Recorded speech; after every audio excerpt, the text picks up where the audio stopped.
Hello guys, welcome to Pronouncist, your pronunciation guide. Today we will learn how to pronounce the word shown on the screen, vicariously. First, let's hear its American pronunciation, vicariously. Now, read the syllables of U.S. pronunciation shown on the screen naturally.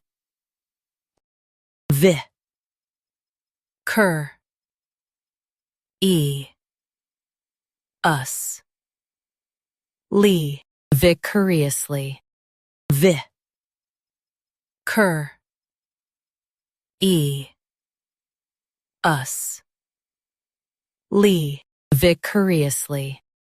Now, let's focus on British pronunciation of this word, vicariously.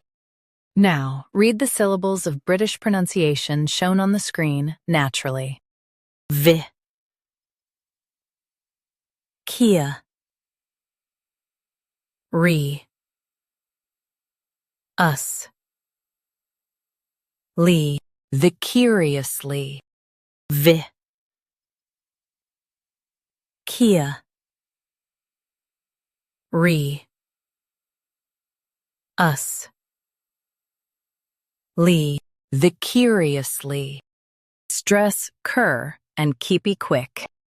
Vicariously, vicariously. Practice repeatedly and you'll soon be able to say this word perfectly. The best way to practice is to repeat the syllable multiple times. The meaning of the word is experiencing through another. Try repeating this word several times to improve your pronunciation. We post daily videos on useful and commonly mispronounced words to help you speak clearly and confidently. Like this video and subscribe to Pronouncist for more pronunciation guides. Thanks for watching us.